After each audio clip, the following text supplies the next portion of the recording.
A paz do Senhor, seja bem-vindo a mais uma aula aqui do EBD em Foco. Eu me chamo Herberson e nesta aula eu vou ministrar a lição número 12, que tem como título A Bendita Esperança, a marca do cristão. Nós estamos estudando a revista CPAD do segundo trimestre do ano 2024 e agora, na lição número 12, nós vamos falar sobre um tema que geralmente não é muito tratado nas igrejas, que é sobre a questão da esperança. E quando nós falamos de esperança, muitos têm em mente a questão da volta de Jesus, uma esperança escatológica, vida eterna. Isso faz parte, sim, da bendita esperança. Nós vamos falar aqui nessa lição sobre a escatologia, é um tema que está presente na lição. No entanto, quando nós falamos de esperança, nós estamos falando da vida cristã como um todo, que confia em Deus, que espera sim a vida eterna e que essa expectativa da vida eterna implica em ações práticas na vida presente. Então, a esperança do cristão é algo relacionado à salvação, do momento que ele se converte, a caminhada cristã como um todo, até a volta de Jesus, a vida eterna. E é por isso que o escritor da revista colocou essa lição aqui, porque realmente sintetiza tudo aquilo que nós estudamos nesse trimestre. Estamos caminhando para o final da revista, já vamos encerrar, né? Lição 12, depois lição 13, já encerramos, né? E aí entra a próxima revista, que é maravilhosa, e já fica aqui o convite para você que acompanha o EBD em Foco, que já estamos preparando material para o próximo trimestre. Então você vai continuar conosco, se Deus quiser, a gente vai continuar aqui ministrando as aulas. Você está convidado a ministrar uma aula de excelência no próximo trimestre, usando o slide em PowerPoint, acompanhando o nosso material extra. Muita novidade vem por aí, então continue acompanhando aqui o ebdemfoco.com. Voltando agora aqui para o conteúdo dessa aula, eu vou ministrar essa lição seguindo a revista, passando por cada tópico e subtópico. Eu vou usar aqui o slide em PowerPoint, você que já acompanha o EBD em Foco já sabe como é, mas se você é novo no canal e é novo no nosso site também, então vai conhecer agora. Então eu vou passar por cada tópico e subtópico aqui, explicando em detalhes a lição. O primeiro tópico a gente vai falar aí para onde aponta a esperança do cristão. Então a ideia é entender o que é de fato a esperança, né? O que a Bíblia fala sobre esperança. No tópico 2, nós vamos falar um pouco sobre escatologia, né? A perspectiva escatológica da esperança cristã é um tema que chama muita atenção aí da maioria dos estudantes da Bíblia, né? Gosta muito de escatologia. Então você está convidado aí a acompanhar o tópico 2. Eu vou apresentar muito material extra sobre esse tema. E no tópico 3, a esperança cristã como âncora da alma, que nós vamos falar do tempo presente, quais são as implicações práticas da esperança do cristão na nossa vida hoje, aqui e agora. Então vamos lá. Antes de iniciar, só lembrando que nós vamos aqui usar o slide em PowerPoint, 100% baseado na revista, com imagens de qualidade, o slide vem pronto para ser usado, então você está convidado a ministrar uma aula de excelência na EBD usando o nosso slide. Nós temos vários bônus para quem é assinante do EBD em Foco, como slide de escatologia. Olha só, escatologia, a lição fala sobre isso. Nós temos esse material aqui dentro da plataforma EBD em Foco, slide discipulado, sermões em PDF, curso básico de teologia e cursos de vários temas. Nós temos experiência na produção desse material, desde 2016 produzindo esse material. Temos aqui uma equipe qualificada produzindo esse material toda semana. Então acesse o nosso site ebdemfoco.com ou envie uma mensagem no nosso WhatsApp, está aqui, 949-8409-2869. Na descrição do vídeo tem o link para você entrar em contato conosco, para você acessar o nosso site, baixar o material extra. Então sempre dê uma olhada na descrição do vídeo. Pode ser no YouTube ou dentro do nosso site você já encontra todo o material. Vamos para o texto áureo que diz assim: aguardando a bem-aventurada esperança e o aparecimento da glória do grande Deus e nosso Senhor Jesus Cristo. Tito, capítulo 2, versículo 13. Então aqui o apóstolo Paulo está falando de uma esperança que é bem-aventurada. Nós estamos aguardando isso. Verdade prática. A esperança cristã é a âncora que mantém a alma do crente firme diante dos dissabores em nossa jornada de fé. Quando nós falamos de esperança dentro do contexto cristão, nós estamos falando de algo que é certeza que vai acontecer, diferente do mundo, né, que tem uma esperança em algo que não sabe se vai ou não acontecer, talvez acontece, talvez não acontece, o mundo é assim. Mas dentro do contexto do cristianismo, dentro do que a Bíblia ensina para nós, a esperança é a garantia de que algo vai acontecer. Por isso que ele colocou aqui, é a âncora, ou seja, é algo que está firme, seguro, nos mantém firmes, porque nós sabemos que vai acontecer do jeito que foi prometido. Então, essa é a nossa esperança. A leitura bíblica em classe se encontra em Romanos, capítulo 8, do versículo 18 ao 25. Vou avançar aqui para ganhar tempo no vídeo, mas durante a aula a gente vai ler bastante aí das Escrituras, muitos versículos, enfim. Nós vamos ver aqui dentro das Escrituras o que esse tema tem a dizer para a nossa vida, que é a questão da esperança. A introdução diz assim: desde quando o crente nasce de novo, ele é convocado a viver uma vida de esperança. Nesse sentido, a esperança cristã tem o seu fundamento na ressurreição do Senhor Jesus. Bem, nós cremos no Evangelho. Quando nós nos convertemos, nós tomamos uma decisão consciente de crer que Jesus de fato morreu e ressuscitou. Então, se nós cremos que Jesus de fato ressuscitou, nós cremos que ele subiu para o céu e que um dia ele vai voltar. Então, toda a nossa vida está pautada nisso. O apóstolo Paulo diz em uma de suas cartas que se Jesus não ressuscitou, é vã a nossa fé. Então, assim, nós cremos em Cristo porque ele de fato ressuscitou. É uma obra poderosa de Deus que move a Igreja de Cristo a trabalhar pela causa do seu reino. Assim, a lição desta semana tem um propósito de expor o ensino da esperança cristã e o quanto ela é importante em nossa jornada para o céu. Então, apesar de ser um tema muitas vezes ignorado por muitos pregadores, enfim, em muitos temas de ensino dentro da igreja, esse tema é fundamental para o cristianismo. É fundamental nós falarmos da esperança de forma explícita, porque eu vejo que, de fato, muita gente prega sobre esperança na expectativa da volta de Jesus, esperança que Jesus está cuidando de nós, tal, que ele vai nos curar e tudo mais. No entanto, é necessário nós abordarmos esse tema de forma muito mais explícita. Então, esse é o propósito da lição dessa semana, é expor o ensino da esperança cristã e o quanto ele é importante em nossa jornada para o céu. Tópico 1. Para onde aponta a esperança do cristão? Que é uma pergunta que nós vamos responder, né? Tópico 1.1. A esperança cristã. De acordo com o Novo Testamento, a esperança é uma expectativa favorável e confiante que se fundamenta ao que se não vê ao futuro. Vamos ler a passagem de Romanos capítulo 8, versículo 24 e 25, que faz parte da leitura bíblica em classe. Porque em esperança somos salvos.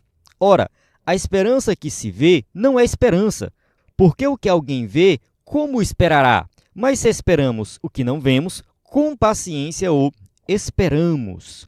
Então o apóstolo Paulo está explicando aqui o que é a esperança cristã. Ele usa um raciocínio bem simples aqui. Se eu estou vendo, como que eu vou esperar? Não faz sentido. Imagina o seguinte, você vai para o aeroporto esperar alguém chegar. Você tem esperança daquela pessoa chegar. Você não está vendo aquela pessoa. Você sabe que o avião está vindo. Então, ali você tem aquela expectativa. Vai chegar, você está esperando. É uma certeza, a pessoa está vindo. Então, isso é esperança. Agora, se você chega no aeroporto para esperar alguém e você vê a pessoa andando na sua direção, você não vai esperar. Você está vendo a pessoa. Então, esperança é confiar em algo que nós não vemos, não está aqui na nossa vista agora, mas com paciência o esperamos. Por quê? Porque nós temos certeza que vai acontecer. Então, não está diante de nós agora, mas pelos olhos da fé a gente consegue ver. Está relacionado ao futuro, uma expectativa que nós temos do futuro, mas que está no controle de Deus e nós confiamos que Deus vai fazer aquilo acontecer. Nesse caso, ela pode antecipar aquilo que é bom. Assim, a ideia aqui é que algo bom que eu estou esperando não aconteceu ainda, mas aquilo já tem implicações práticas na minha vida hoje e eu já vivo de uma maneira diferente.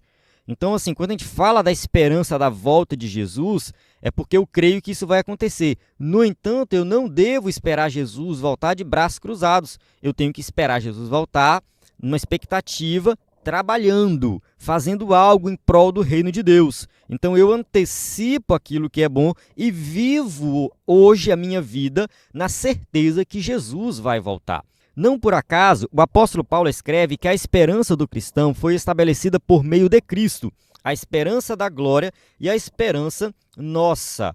Então a esperança do cristão está fundamentada no nosso Salvador, está fundamentada no próprio Jesus Cristo. Ele é a esperança da glória, ele é a nossa esperança. Jesus veio, viveu por nós, morreu por nós, ressuscitou por nós. Nós cremos nisso e um dia ele vai voltar. Portanto, do ponto de vista bíblico, podemos dizer que a esperança é a confiança no cumprimento de uma grande expectativa. Então nós confiamos que algo grande vai se cumprir lá na frente. E se nós confiamos realmente em algo verdadeiro, é uma certeza que vai acontecer, porque está fundamentada em Cristo Jesus. Nós temos essa esperança nele. 1.2. A esperança nas cartas do apóstolo Paulo. O assunto da esperança cristã está bem presente nas cartas apostólicas de Paulo. Nelas, percebemos a esperança na ressurreição dos mortos em Cristo. 1 Tessalonicenses, capítulo 4, versículos 13 e 14, diz assim: Não quero, porém, irmãos, que sejais ignorantes acerca dos que já dormem, para que não vos entristeçais, como os demais, que não têm esperança. Porque se cremos que Jesus morreu e ressuscitou, assim também aos que em Jesus dormem, Deus os tornará a trazer com ele. Então o apóstolo Paulo, ele vai falar aqui que o mundo não tem esperança, né? Como os demais que não têm esperança. Então os que estão no mundo, eles não têm essa expectativa. Eles não esperam um dia a ressurreição. Ou então, se algum deles lá crê na ressurreição, sabe que essa ressurreição vai ser para a condenação. Então não tem esperança. Mas nós temos uma esperança. Essa esperança está fundamentada na ressurreição de Cristo. Então, assim como Jesus Cristo ressuscitou, nós também vamos ressuscitar. Então, nós temos essa expectativa de que a morte não vai ser para sempre, nós vamos habitar com Cristo em um corpo glorioso. Vamos avançar aqui e ler uma passagem bíblica de Atos que está no contexto ali que o apóstolo Paulo está diante do rei Agripa. Ele está fazendo a sua defesa ali diante desse rei e ele diz assim, ó: E agora, pela esperança da promessa que por Deus foi feita a nossos pais, estou aqui e sou julgado, qual as nossas 12 tribos esperam chegar, servindo a Deus continuamente, noite e dia. Por esta esperança, ó rei Agripa, eu sou acusado pelos judeus.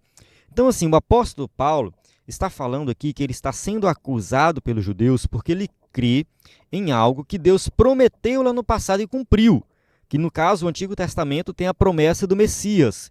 E essa promessa se cumpre em Cristo Jesus. Então, assim, ali está o cumprimento da promessa, e essa promessa ela vem acompanhada de uma restauração completa, plena da nação de Israel e também da humanidade, no sentido de que, né, Jesus veio para salvar a todos, ele vai restaurar, né, toda a criação.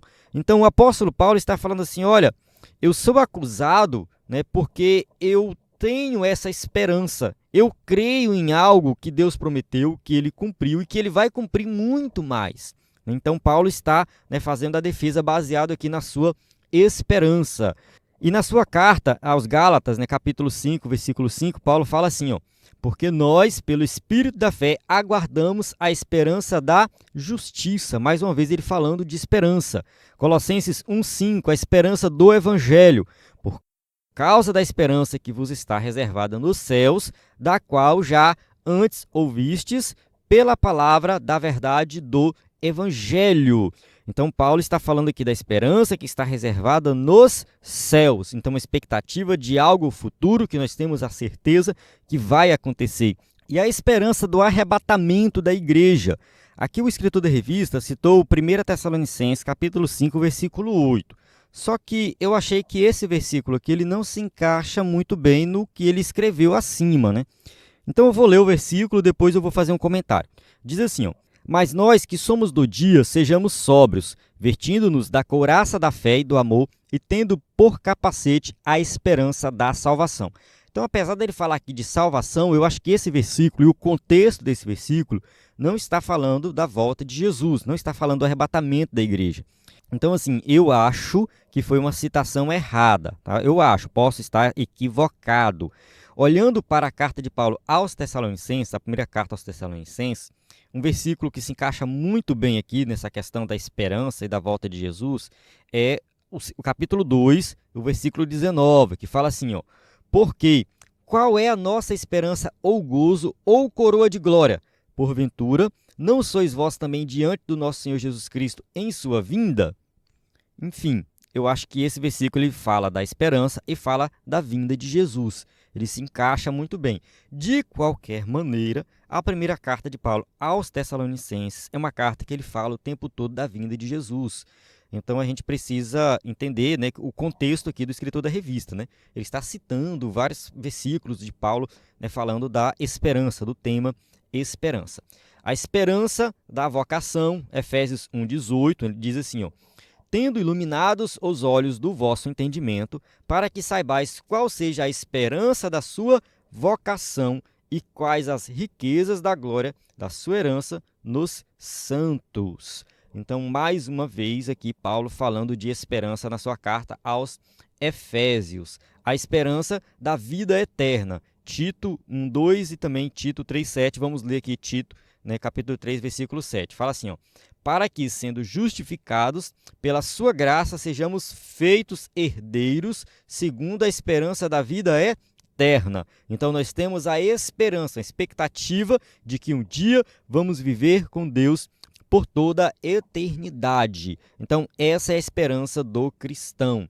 E finalmente a esperança do aparecimento da glória de Deus e do Senhor Jesus. Tito 2,13, que diz assim, ó, aguardando a bem-aventurada esperança e o aparecimento da glória do grande Deus e do nosso Senhor Jesus Cristo.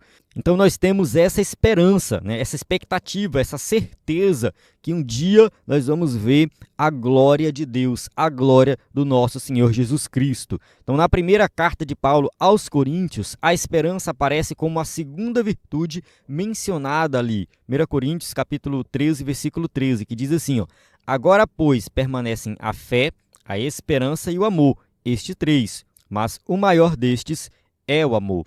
Então, aqui na carta aos Coríntios, Paulo apresenta o amor como a maior virtude de todas, né, mas está presente aqui a esperança, a fé, a esperança e o amor. Tópico 1.3, Deus, o autor da nossa esperança.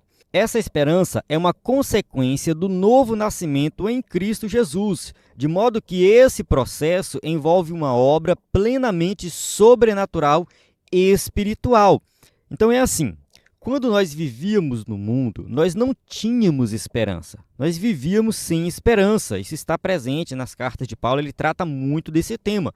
Então, antes, assim, no passado, quando nós ainda não éramos convertidos, vivíamos no domínio das trevas, não tínhamos esperança. No entanto, a partir do momento que nós nascemos de novo em Cristo Jesus, nossa vida muda por completo, acontece algo sobrenatural na nossa vida, e aí sim nós passamos a ter esperança. Por isso, Deus é o autor da nossa esperança, conforme o apóstolo Paulo mostra em sua carta, Romanos capítulo 15, versículo 13. Ora, o Deus de esperança vos encha de todo gozo e paz em crença, para que abundeis em esperança pela virtude do Espírito Santo. Então, assim, nós temos o que? Um Deus de esperança, que ele vai encher a nossa vida, o nosso coração de alegria, de paz, que nós possamos realmente ter uma vida abundante em esperança e cheio do Espírito Santo. Logo, por meio dessa viva esperança, estamos prontos para suportar perseverantemente todos os dissabores ao longo da nossa jornada ao céu.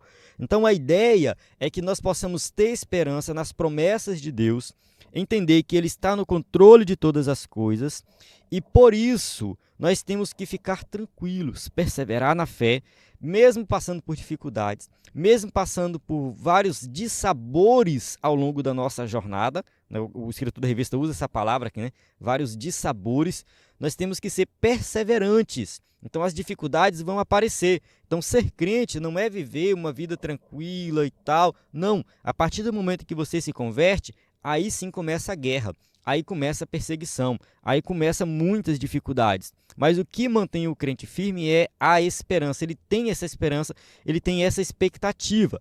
Ora, a nossa fé tem sido provada pela história por meio das perseguições cruéis e muitos outros desafios que sempre nos testaram. Então, no passado, muitos crentes foram perseguidos. No presente, muitos crentes ainda são perseguidos, sem falar dos problemas que nós passamos. No entanto, nós permanecemos fiéis porque temos esperança. Entretanto, a Igreja de Cristo nunca sucumbiu a eles, sempre prosperou e floresceu por causa de uma esperança gloriosa que nunca puderam tirar de nós a confiança da vida eterna com Deus. Então, o crente, ele tem essa esperança na vida eterna.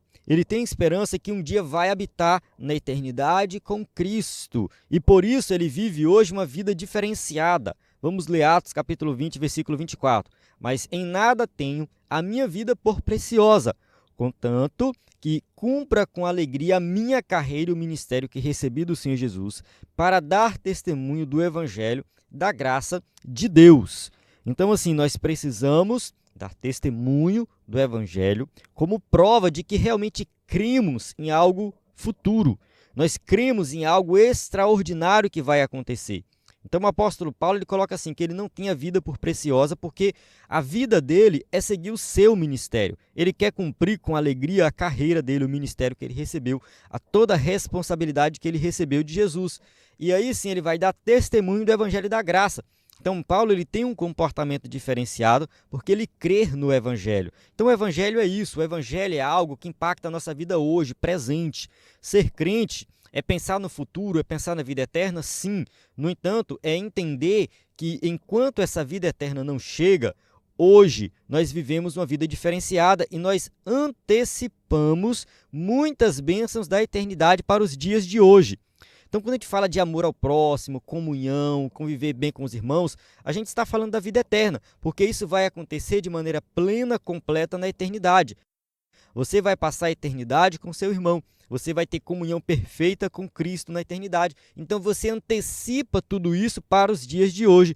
Então hoje você já tem comunhão com Cristo. Então hoje você já vive de boa com seu irmão, amando seu irmão. Por quê? Porque isso é uma bênção que vai acontecer de forma plena na eternidade. E a gente antecipa isso. Então a esperança do cristão é isso, é antecipar as bênçãos futuras. Tópico 2. A perspectiva escatológica da esperança cristã. Bem, vamos lá, vamos avançar aqui e falar um pouquinho de escatologia. Aqui eu tenho que lembrar você que nós temos no EBD em Foco material de excelência sobre escatologia, material produzido pela equipe do EBD em Foco. Nós fizemos uma revista, publicamos um livro, fizemos os slides, fizemos aulas. Isso foi na época da pandemia, que a CPAD não lançou uma revista, acabou repetindo a revista antiga. Então, nós optamos por fazer a nossa própria revista e ajudar todos os professores do EBD e aqueles que querem aprender sobre escatologia. Então, lá na plataforma EBD em Foco, quem é assinante tem acesso aos slides em PowerPoint desse material e quem não é assinante acessa a parte gratuita, que tem aula em vídeo, áudio, PDF, enfim, tem vários conteúdos gratuitos sobre escatologia.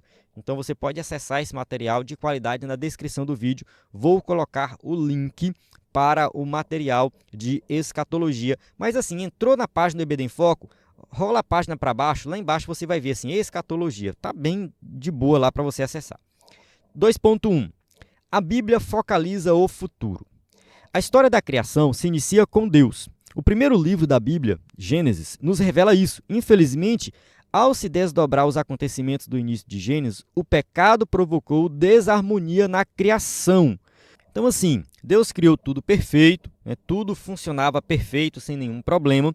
No entanto, o pecado entrou no mundo e com a entrada do pecado, toda a criação entrou em desarmonia. Então, toda a criação aqui envolve não somente o ser humano, mas também a Terra, o universo como um todo. Então, essa desarmonia na criação, ou seja, todos os problemas que nós observamos hoje, eles acontecem por causa da entrada do pecado.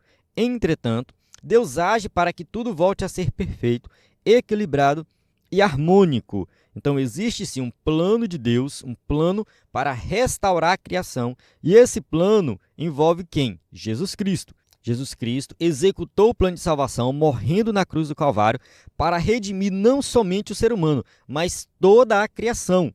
Então, o que Cristo fez foi algo cósmico, envolve todo o universo, não é somente o ser humano. Isso que o apóstolo Paulo revela a partir da menção que faz a abrangência cósmica da morte de Jesus Cristo. Então, assim, vamos confirmar aqui com a passagem bíblica de Efésios 1:10, de tornar a congregar em Cristo todas as coisas na dispensação na plenitude dos tempos, tanto as que estão nos céus como as que estão na terra. Então, Paulo apresenta que a obra de Cristo como uma abrangência cósmica, ou seja, algo que envolve tudo que existe, o mundo material, o mundo espiritual. Essa promessa originou no Éden, com o descendente da mulher, que se revela hoje por meio de Cristo como fio condutor das Sagradas Escrituras. Então, algo que nós já sabemos, que já conhecemos, Jesus é o cumprimento da promessa de salvação lá do Jardim do Éden. Então, todo o Antigo Testamento vai falando de Cristo e apontando aí para esse Redentor. Então, Jesus ele cumpre uma promessa divina lá do passado, porque ele é o Redentor. A sua obra ela teve impacto em toda a criação para a restauração do ser humano e a restauração da criação como um todo. Vamos avançar aqui para o tópico 2.2, que a gente vai falar um pouco mais da questão da escatologia, mas só para concluir aqui o tópico 2.1, que aqui o objetivo é nós entendermos que realmente somente Jesus pode restaurar a humanidade caída, somente ele. Então, assim, toda a Escritura está baseada em Cristo Jesus. 2.2, a esperança no porvir traz consolo e alegria ao crente.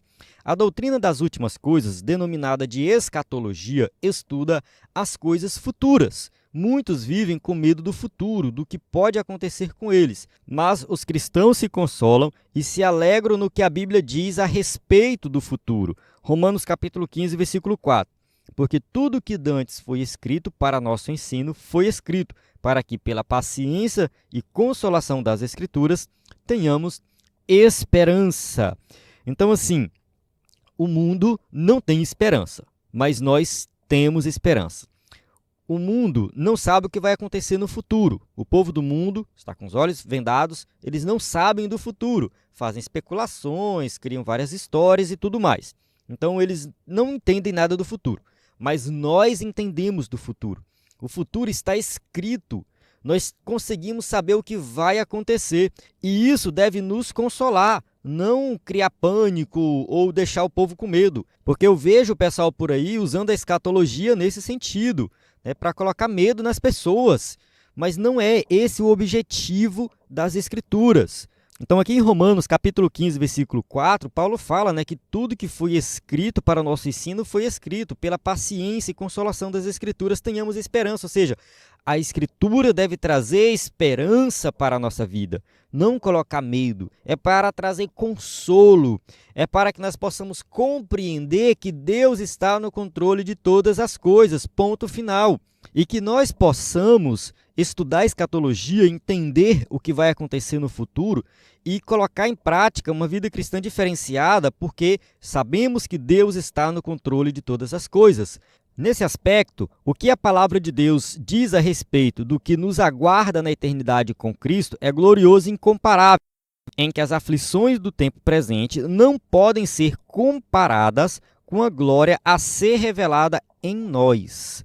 Então, assim, a gente não pode também deixar as aflições do tempo presente, as complicações da vida, as dificuldades, nos abater, porque nada disso vai ser comparado com a glória do futuro. Romanos 8,18, porque para mim tenho por certo que as aflições deste tempo presente não são para comparar com a glória que em nós há de ser revelada.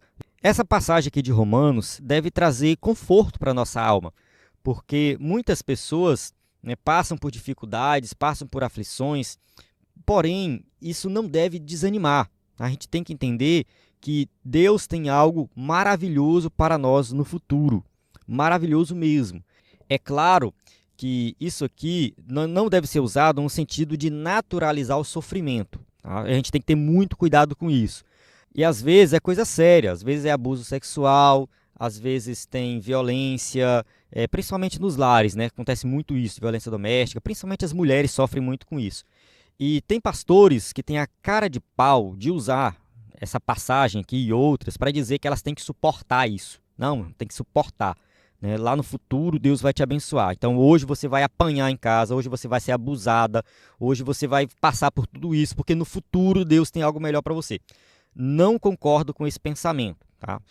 A gente fala aqui de aflições, que o crente vai passar por dificuldade, mas isso não deve naturalizar o sofrimento como se fosse normal, natural, né? Principalmente esses casos mais sérios.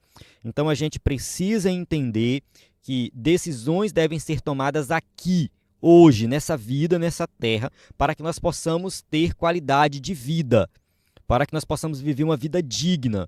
Eu não acredito que alguém deve viver sofrendo a vida inteira porque lá no futuro Deus tem a eternidade. Eu não acredito nisso. Muitas mulheres sofrem com abusos dentro de casa. Ah, não, mas não pode divorciar, não pode porque é pecado e tal. Não é um tema que a gente vai abordar aqui agora, mas eu tenho um vídeo sobre divórcio que eu falo sobre esse tema de forma mais detalhada, né? Eu entro em detalhes lá e explico melhor sobre isso. Mas eu só quero dar um exemplo, tá? Aqui um exemplo. Dei um exemplo aqui de abuso dentro do lar, mas pode ser em qualquer lugar. Qualquer situação difícil que você está vivendo. É claro que esse versículo ele pode te trazer uma esperança, no sentido de que você, né, está passando por isso, mas no futuro você, né, vai ter uma glória muito maior com Cristo. No entanto, você pode sim tomar uma decisão e fazer com que essa situação hoje deixe de existir e você possa ter uma vida digna. Eu creio no Evangelho que impacta a vida da pessoa hoje, que muda a vida por completo, não somente a vida interior, no sentido de que eu sou uma pessoa melhor, eu amo o próximo, mas também as suas relações pessoais, o seu trabalho, como que você vê a questão do estudo, como que você enfrenta as questões sociais que nós passamos hoje, a política. Então o evangelho, ele deve mudar a nossa vida por completo, ele vira a nossa vida de cabeça para baixo. A gente começa a entender as coisas melhor e a gente toma ações, atitudes baseadas no evangelho para viver uma vida melhor. É isso. Vamos avançar aqui, ó. Assim, a Bíblia é um livro de profecia que produz alegria e consolo ao coração do crente. Nela encontramos um Deus soberano que governa as nossas vidas e age em favor do seu povo. Então, assim, Deus fez promessas no passado, no Antigo Testamento, essas promessas foram cumpridas, e no Novo Testamento nós temos várias promessas, no Antigo também, várias promessas que ainda não foram cumpridas, e nós entendemos que Deus vai cumprir e Ele está no controle de todas as coisas. Tópico 2.3. Por que uma doutrina da esperança? Vamos responder essa pergunta. A razão de termos uma doutrina da esperança é porque confiamos na promessa da ressurreição dos que morreram em Cristo, da transformação dos que estiveram vivos por ocasião de sua volta. Então, assim, nós cremos que Jesus vai voltar. Isso é uma esperança que nós temos. Os mortos vão ressuscitar, os que estiverem vivos serão arrebatados, e nós passaremos a eternidade com Cristo em um corpo glorioso. Trata-se de uma promessa gloriosa para reinar com Cristo. Como ainda não alcançamos essa promessa, vivemos na esperança de que brevemente tudo se cumpra, pois quem fez a promessa é fiel para cumprir. Hebreus capítulo 10, versículo 23. Tenhamos firmes a confissão da nossa esperança, porque fiel é o que prometeu. Então, se Jesus prometeu, nós temos esperança que vai cumprir, mas é aquela esperança da certeza que vai acontecer. É algo certo, é algo garantido. A promessa foi feita, então nós temos que crer nessa promessa. Nós vamos reinar com Cristo, nós vamos viver com Ele por toda a eternidade. Então, enquanto isso não se cumprir, a gente vai crer que vai cumprir, porque essa é a nossa esperança. Então aqui a gente encerrou o tópico 2, falamos um pouco de escatologia, entendendo que esperança não é somente escatologia. Escatologia entra no contexto aí do estudo sobre a esperança.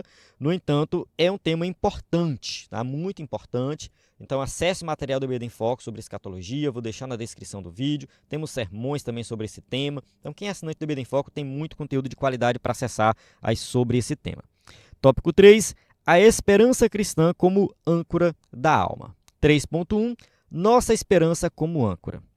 Podemos descrever a âncora como uma pesada peça de ferro presa a uma corrente grossa e lançada ao fundo do mar com o propósito de manter um navio parado. Então esse é o objetivo da âncora, né? A âncora é uma peça de ferro pesada, joga lá e aí ela segura o navio. O escritor aos Hebreus descreve a esperança cristã como uma âncora da alma segura e firme durante a jornada com Cristo. Ela representa tudo o que sustenta e estabiliza a alma do crente em tempos de incerteza. Então, em momentos de dificuldade, momentos de incerteza, momentos de falta de fé, que muitas vezes acontece com o crente, não adianta você dizer, não, eu sempre criei e nunca tive falha na minha fé. Eu acredito que todos nós um dia chegamos ao momento de querer duvidar, Tá? Isso é normal. Para mim, isso é normal. Tá? É querer duvidar, às vezes, será que é verdade? Esses momentos de falta de fé, esses momentos de dificuldade, esses momentos, eles vão acontecer, mas o que vai nos manter firme é essa esperança. Algo que você alimentou antes está garantido dentro de você. Você está firme em Cristo. E como você está firme em Cristo, nada vai nos separar do amor de Cristo. Nada pode nos separar. Estamos firmes nele. Quando eu vejo por aí alguns crentes que se desviam por qualquer coisa, pode ser um ensinamento que ele ouviu diferente, aí resolveu desviar, pode ser um problema que enfrentou, é porque ele não tinha se convertido de verdade. É o que eu acho. Aqui eu não vou entrar em detalhes sobre a questão de perder a salvação, não é isso. Tá? É aquela pessoa, eu estou falando aqui daquela pessoa que qualquer coisinha ela desvia. Qualquer coisinha, não foi nada demais. Ela simplesmente se enfrentou a dificuldade ali e desviou. Entende? Assim, essa pessoa ela não tem firmeza na fé. Porque tem pessoas que se desviam, mas que realmente passou por um problema muito sério e tal, e às vezes essa pessoa só se afastou por um tempo e depois ela volta. Agora eu vejo por aí alguns que se desviam, caem no mundo, às vezes até volta, mas fica naquele negócio, ou seja, não tem firmeza. Não tem firmeza porque não entendeu o evangelho. Não entendeu o evangelho, não tem esperança. É isso. Porque quem entendeu o evangelho, quem tem esperança, vai permanecer firme, mesmo passando por várias dificuldades. Tópico 3.2. Por que a esperança do crente é a melhor? Essa esperança que traz certeza à alma do salvo não pode ser comparada com a esperança dos ímpios. O apóstolo Paulo afirma que sem Cristo não há esperança para o ser humano. Efésios capítulo 2, versículo 12, um tema que a gente já tratou bastante aqui, né? Vamos ler aqui essa passagem. Que naquele tempo estáveis sem Cristo, separados da comunidade de Israel e estranho aos concertos das promessas, não tendo esperança e sem Deus no mundo. Então, essa é a posição do ímpio. Ele não tem esperança, ele está sem Deus, ele está afastado de Cristo, afastado de tudo que está relacionado às coisas de Deus. Então, esse aí não tem esperança. Dessa forma, trata-se de uma esperança vã. Por consequência, há diversas esperanças presentes na cultura humana. Então, assim, vamos lá. Quem vive no mundo pode até dizer que tem esperança em alguma coisa, mas essa esperança mundana, ela não faz sentido. Ela é um vazio. Vamos ver aqui, ó. Por exemplo, há religiões que expressam sua esperança em uma história cíclica, como no hinduísmo, em que a vida é vista de acordo com o ciclo de nascimento, morte e reencarnação. Nascimento, morte e reencarnação. Então esse ciclo aqui ele vai se repetindo até que a pessoa vá se aperfeiçoando com várias reencarnações, enfim. O hinduísmo é uma religião com muitos detalhes e no EBD em Foco nós temos um material sobre o hinduísmo. Eu vou deixar disponível o link na descrição do vídeo. É um material em PDF. Outros povos buscam pautar a sua esperança na astrologia, quiromancia, dentre várias práticas pagãs que a Bíblia proíbe. Ou seja, tudo isso aqui é um desespero das pessoas do mundo em querer saber o futuro. Astrologia, quiromancia, eu quero saber o que vai acontecer, eu quero saber se essa pessoa aqui que eu estou namorando vai dar certo para casar, eu quero saber, né, se eu vou ter uma doença, se eu vou viver, enfim, as pessoas querem saber o que vai acontecer no futuro, elas estão buscando algo e buscam nessas práticas pagãs. E, infelizmente, muitos crentes estão envolvidos com isso. Tem crente por aí, que eu nem sei se é crente de verdade, mas que não sai de casa se não lê o horóscopo, não vê o seu signo, porque eu sou de Sagitário, eu sou de Escorpião, eu nem entendo muito disso. Mas, enfim, né, as pessoas vão se guiando por essas práticas pagãs. Isso aqui não faz o menor sentido. É só uma vã busca por uma esperança de algo que não funciona. Enfim, não funciona, não faz sentido. Na política, muitos fundamentam suas esperanças em ações revolucionárias que não passam de ilusão. Então a gente observa por aí que já aconteceu várias revoluções e essas revoluções não resolveram o problema. Tá? Não resolveram. Não é que não deve acontecer revolução. Não estou aqui dando uma posição política, antirrevolucionária, não estou falando disso. Só estou querendo dizer que o mundo busca resolver os seus problemas do seu próprio jeito. Ações revolucionárias é uma maneira de resolver e não resolve. É isso, tá? O mundo não vai conseguir resolver os seus problemas em hipótese alguma. Em síntese, podemos dizer que toda esperança fora de Cristo é vazia, sem sentido. Já a esperança em Cristo é segura, consoladora e com propósito. Então é isso. Fora de Cristo, a esperança não existe, porque ela é vazia e sem sentido. Mas em Cristo, nós estamos garantidos, Colossenses 1:27, aos quais Deus quis fazer conhecer quais são as riquezas da glória deste mistério entre os gentios, que é Cristo em vós, esperança da glória. Então nós temos o conhecimento de Cristo, que é a nossa esperança. Mantendo firme a esperança. À luz do Novo Testamento, afirmamos que a segunda vinda de Cristo é o grande motivo para o crente permanecer firme e manter sua esperança, de modo que isso requer uma vida de pureza para desfrutar da promessa de ser como Jesus é. Então, mais uma vez, a gente vai falar aqui sobre escatologia. E assim, é necessário Jesus voltar porque o mundo vai de mal a pior. Não faz sentido, não faz o menor sentido Jesus nascer, viver, morrer, ressuscitar, ir para o céu e pronto. É só isso, acabou. Agora a gente crê no Evangelho, morre, a alma vai para o céu e pronto. E não faz sentido. Jesus tem que voltar para ressuscitar os mortos, porque nós precisamos realmente ter um corpo. Jesus tem que voltar para restaurar a criação, porque tudo aquilo que foi manchado pelo pecado, que a gente já falou aqui nessa lição, tem que ser restaurado. Jesus tem que voltar para estabelecer o seu reino que ele prometeu. Então ele é rei, ele deve reinar de forma física. Então nós habitaremos com ele por toda a eternidade de forma física. Ou seja, Jesus tem um corpo glorioso e nós vamos ter um corpo parecido com o dele. É o que está nessa passagem citada aqui. Eu não coloquei o versículo, mas é isso que João está falando aqui. Então assim, nós vamos ser como ele é. É o que está escrito aqui. Então assim, tudo isso é algo que nos traz esperança. Nós temos essa esperança, vivemos nessa expectativa. Naqueles dias, os discípulos de Cristo entendiam que a sua vinda seria de maneira iminente. Isto é, poderia acontecer a qualquer momento. Então, Jesus falou que ia voltar a qualquer momento. E os crentes lá da igreja primitiva acreditavam que Jesus ia voltar naquela época. Eles esperavam Jesus voltar naquele momento lá que eles estavam vivendo. Semelhantemente, devemos estar em prontidão, aguardando o dia em que o nosso Senhor arrebatará sua igreja. Então é isso, o cristão, ele deve viver nessa expectativa que Jesus vai voltar a qualquer momento, Jesus vai arrebatar a igreja e ele deve viver uma vida diferenciada na expectativa que Jesus vai voltar. Não sabemos o dia nem a hora que o Senhor virá, mas a nossa parte é manter a nossa esperança viva e firme. Lucas capítulo 18, versículo 8. Digo-vos que depressa lhes fará justiça, quando, porém, vier o Filho do Homem, porventura achará fé na terra? Ou seja, será que você realmente está esperando Jesus voltar? Será que você realmente está nessa expectativa? Então nós temos que viver essa esperança e manter firme nessa esperança. Firme mesmo. E esperar Jesus voltar não é algo passivo, mas é algo ativo, ou seja, você espera Jesus voltar trabalhando, fazendo, dando o seu melhor no seu trabalho, trabalhando na obra de Deus, pregando o Evangelho.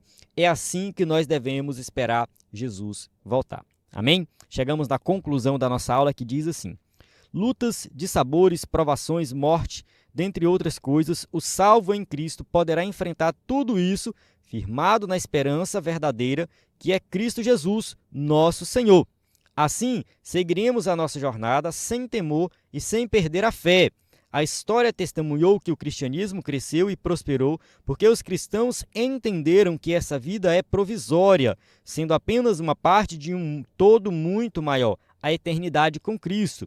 Portanto, mantenhamos firme a confissão da nossa esperança, pois o que prometeu é fiel para cumprir. O escritor da revista não colocou aqui, mas eu vou complementar. É fiel e ele vai cumprir tudo que prometeu. Então, assim, passamos por várias dificuldades, passamos por vários problemas, várias provações, mas a igreja sempre permaneceu firme. Por quê? Porque tem esperança em Cristo, tem esperança na salvação, tem esperança na volta de Jesus. Então, assim, nós desenvolvemos e nos mantemos firmes porque cremos que essa vida é provisória, que Jesus tem algo muito maior para nós na eternidade. E crer na eternidade não significa ignorar os problemas que temos hoje. Como eu já falei durante a aula, você passa dificuldade, tem algum problema, você tem que resolver essa situação. Você não pode naturalizar o sofrimento. E isso aqui a gente pode expandir para outras coisas, tá? Tem muito crente que fala assim, eu não me importo com o meio ambiente porque Jesus vai voltar mesmo. Não é assim, a gente tem que se importar com o meio ambiente. Eu acredito sim que o cristão tem que se engajar nas causas ambientais. Tem muito crente também que ignora a questão da pobreza, né? Da questão das desigualdades sociais, acha que nós não devemos lutar para diminuir a desigualdade social, diminuir a pobreza, porque Jesus vai voltar. Não é assim que funciona. Nós devemos sim nos engajar em causas que têm como objetivo melhorar a qualidade de vida aqui nessa terra, diminuir as desigualdades sociais, se envolver na política. Então, assim, tem muita gente ignorando os problemas, ignorando o que acontece e usando a Bíblia nesse sentido. Porque Jesus vai voltar e tal, então não tem necessidade. Não é assim que funciona. Jesus vai voltar e quando ele voltar, ele quer nos ver engajados em todas essas lutas, buscando melhoria. Se a gente pensa na eternidade como algo que realmente vai ser melhor, nós podemos sim, buscar melhorias hoje, crendo que nós nunca vamos alcançar a perfeição aqui nessa vida. Não tem nada aqui nessa vida que vai nos levar a alcançar a perfeição. A perfeição é só na eternidade. Mas isso não significa que nós vamos ignorar os problemas. Nós temos que viver hoje, aqui, o momento aqui agora, de maneira diferenciada, porque nós temos esperança na vida eterna. Amém? Então, encerro aqui a aula. A gente tem as perguntas para quem vai usar o slide na igreja.